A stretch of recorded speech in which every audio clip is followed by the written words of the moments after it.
Imagine olhar para a Terra e não ver oceanos azuis, florestas verdes ou desertos dourados. Imagine ver apenas um imenso deserto branco, gelado e silencioso que se estende de polo a polo. Há centenas de milhões de anos, isso não foi apenas imaginação. Acredita-se que, em um passado distante, nosso planeta inteiro tenha ficado coberto por uma espessa camada de gelo. Até mesmo o Equador, onde hoje os dias são quentes e ensolarados, era a chamada Terra Bola de Neve. Um período em que o frio não era apenas uma estação, era uma sentença cruel. E o que aconteceu com a vida? Apenas pequenas e improváveis faíscas de sobrevivência escondidas nas últimas frestas de calor. Mas como um planeta vibrante e vivo se transformou num mundo totalmente congelado, e talvez mais perturbador, isso pode acontecer de novo. Hoje voltaremos no tempo para ver como era a Terra antes dessa era de gelo total, um planeta que estava prestes a ser engolido pelo inverno mais implacável da história. Então, já deixe seu like no vídeo e se inscreva no canal se ainda não for inscrito. Agora, pegue o agasalho, pois é bem provável que o vídeo de hoje congele sua mente. Antes do congelamento. Antes do planeta se transformar em uma imensa bola de neve, a Terra era um lugar completamente diferente. O clima, embora sujeito a variações naturais, mantinha-se quente o suficiente para sustentar oceanos líquidos que se espalhavam por quase toda a superfície. Os continentes eram poucos e dispostos de maneira diferente dos atuais, cercados por mares relativamente rasos e ricos em nutrientes. Não existiam florestas como conhecemos hoje. O verde vinha principalmente de colônias de algas e tapetes microbianos que se espalhavam pelas margens e pelo fundo raso dos oceanos. Esses organismos fotossintéticos trabalhavam silenciosamente, liberando oxigênio na atmosfera. Um processo lento, mas transformador, que vinha moldando o planeta desde bilhões de anos antes. Nos oceanos, a vida ainda era simples, mas já mostrava sinais de diversidade. Micro-organismos prosperavam em regiões costeiras, alimentando cadeias alimentares primitivas. Criaturas microscópicas como cianobactérias e algas verdes eram a base da vida, convertendo luz solar e minerais em energia. O mar era um laboratório vivo, onde a química e a biologia começavam a dançar juntas. O céu tinha uma tonalidade levemente diferente. A composição atmosférica ainda não era igual à que respiramos hoje. Havia mais dióxido de carbono e menos oxigênio. Isso ajudava a manter o planeta aquecido, retendo o calor do Sol. Parecia um mundo em equilíbrio, lentamente evoluindo rumo à complexidade. Mas esse equilíbrio era frágil. Bastaria uma mudança sutil, uma perturbação invisível no sistema climático, para transformar completamente o destino da Terra. E essa perturbação estava prestes a começar. O início do frio. Mesmo se pudesse existir algum observador consciente naquela época na Terra, ele não poderia ter percebido de imediato. O frio não chegou como um cataclismo instantâneo. Foi um processo silencioso, quase imperceptível no início, mas implacável. Pequenas mudanças no clima começaram a se acumular, e pouco a pouco, o planeta foi perdendo seu calor. Entre as principais explicações científicas, uma das mais aceitas, envolve a movimentação dos continentes. Durante esse período, as massas de terra começaram a se agrupar em regiões próximas ao Equador. Isso aumentou a quantidade de rochas expostas a climas quentes e úmidos, acelerando o processo de intemperismo químico, uma reação que retira dióxido de carbono da atmosfera. Com menos CO2 para reter o calor, a Terra começou a esfriar gradualmente. Outro fator possível foi a queda repentina na atividade vulcânica, reduzindo a emissão de gases de efeito estufa. Além disso, há evidências de que o Sol, na época, emitia menos energia do que hoje. Juntos, esses elementos criaram uma tendência global de resfriamento, mas nem todos os cientistas acreditam apenas em causas naturais. Algumas teorias mais ousadas sugerem que o congelamento global poderia ter sido intensificado por eventos extraterrestres, como o impacto de um grande asteroide que teria levantado poeira suficiente para bloquear parte da luz solar por décadas. Outras ideias ainda mais controversas especulam sobre uma intervenção artificial. E se o planeta tivesse sido deliberadamente resfriado, como parte de um experimento de escala planetária? Independentemente da causa, o efeito foi implacável. As geleiras começaram a se expandir dos polos em direção ao Equador, refletindo cada vez mais luz solar e acelerando o resfriamento. Era um ciclo vicioso, e a Terra estava entrando nele sem volta. A transformação foi lenta, mas irreversível. Ao longo de milhões de anos, o resfriamento global deixou de ser apenas uma tendência climática e se tornou um processo fora de controle. As geleiras avançavam sem parar, engolindo continentes, cobrindo montanhas e transformando oceanos em desertos de gelo. Estamos falando de um período estimado entre 720 e 635 milhões de anos atrás, dentro do chamado período criogeniano, no final da era neoproterozoica. As evidências indicam que não foi um único inverno eterno, mas sim 2 episódios glaciais de escala planetária: a glaciação Sturtiana, entre aproximadamente 717 e 659 milhões de anos atrás, e a glaciação Marinoana, entre cerca de 650 e 635 milhões de anos atrás. Entre essas 2 fases, houve um breve intervalo mais ameno, mas insuficiente para restabelecer plenamente a vida como antes.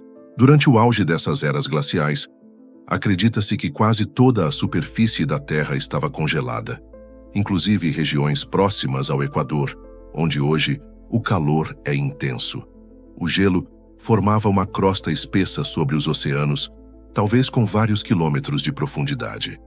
A luz do sol mal penetrava essa camada, mergulhando o mundo em uma penumbra permanente. O efeito estufa natural havia praticamente desaparecido.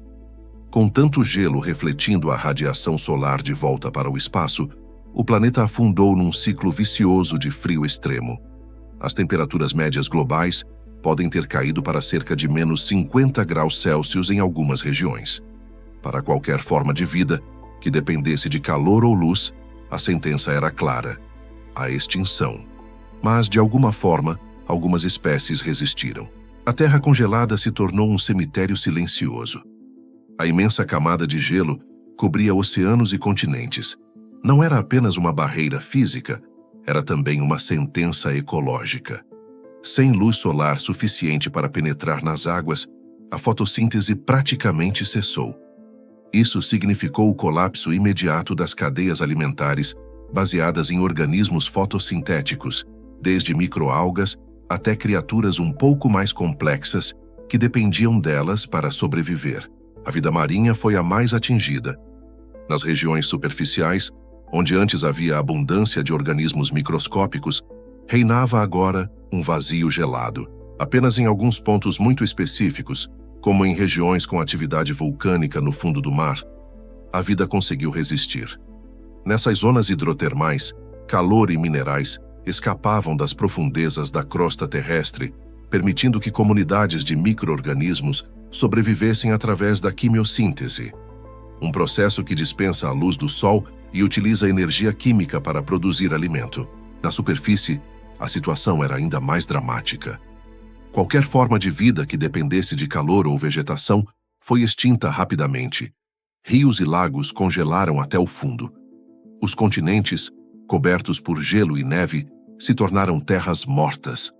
Não há indícios de que plantas terrestres tenham sobrevivido. A vegetação que existia antes do congelamento desapareceu completamente. Mesmo assim, a vida não foi extinta por completo. Pequenos nichos aquecidos, seja em fissuras submarinas ou lagos subterrâneos isolados, continuaram abrigando organismos resistentes. Essas populações minúsculas seriam as responsáveis por repovoar o planeta milhões de anos depois, quando o gelo começasse a recuar. Mas o que teria sido capaz de mergulhar o planeta nesse estado extremo por tanto tempo?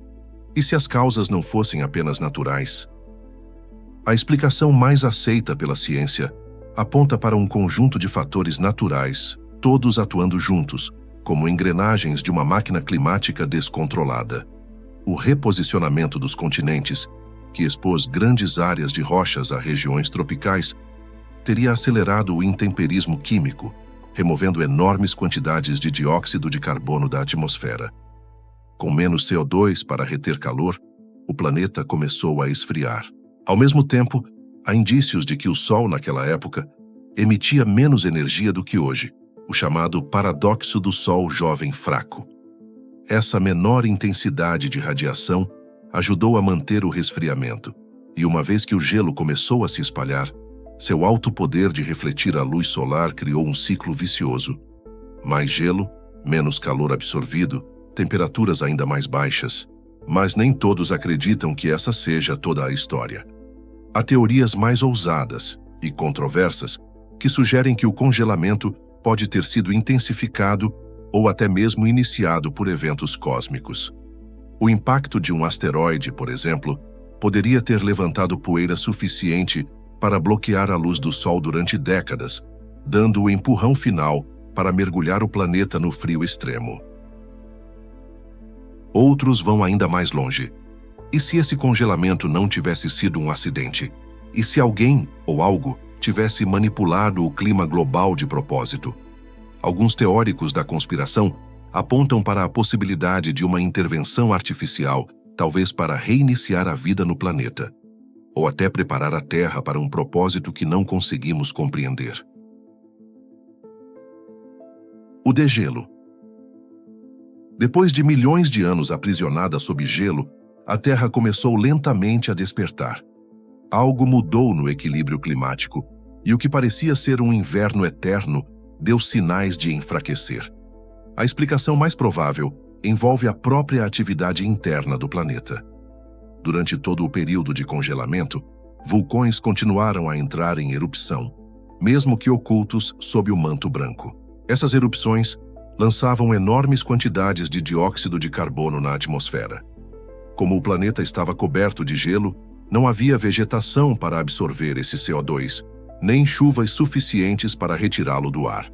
Assim, ao longo de milhões de anos, os gases de efeito estufa foram se acumulando, formando uma espécie de cobertor invisível capaz de reter cada vez mais calor. Quando a concentração atingiu níveis críticos, o clima começou a mudar. O gelo, que até então parecia indestrutível, começou a derreter primeiro nas regiões próximas ao Equador, onde a luz solar ainda conseguia penetrar. Esse degelo inicial expôs superfícies escuras que absorviam mais calor, acelerando o processo de aquecimento. Mas o fim da Terra Bola de Neve não foi calmo. O derretimento em escala planetária provocou mudanças violentas, liberação massiva de água doce nos oceanos, alterações bruscas nas correntes marítimas e tempestades sem precedentes. Geólogos acreditam que esse degelo pode ter desencadeado um dos períodos mais extremos de erosão e inundações da história. Foi um renascimento, mas também um momento caótico. E nesse cenário a vida, antes confinada a minúsculos refúgios, começou lentamente a se espalhar novamente, dando início a um novo capítulo na história do planeta. A Terra Bola de Neve é um lembrete de que o planeta onde vivemos já foi capaz de extremos quase inimagináveis. De um mundo coberto por oceanos azuis e vida em expansão, passamos a um globo congelado, silencioso e mortal. A vida, reduzida a pequenos nichos escondidos, resistiu apenas por um fio. Mas esse fio foi suficiente para que, milhões de anos depois, surgissem os mares, as florestas e nós. A ciência ainda busca entender todos os detalhes desse evento. Foram apenas forças naturais que mergulharam a Terra no frio mais extremo da sua história? Ou existe algo que ainda não conseguimos explicar? Uma peça do quebra-cabeça que permanece oculta? Talvez nunca tenhamos todas as respostas, mas uma coisa é certa. Compreender a Terra Bola de Neve não é apenas olhar para o passado, é também refletir sobre o futuro. Porque se o planeta já congelou uma vez, o que nos garante que não possa acontecer de novo? E agora eu quero saber de você. Será que esse congelamento foi apenas uma obra do acaso cósmico? Ou havia um propósito oculto por trás dele? Deixe sua opinião nos comentários. E se você gosta de explorar os mistérios da ciência e do universo, já se inscreve no canal. Ative o sininho para não perder as próximas histórias. E claro, deixe seu like no vídeo e compartilhe com quem também gosta de se perder em reflexões sobre o passado e o futuro do nosso planeta. Até o próximo vídeo aqui no Bem Provável.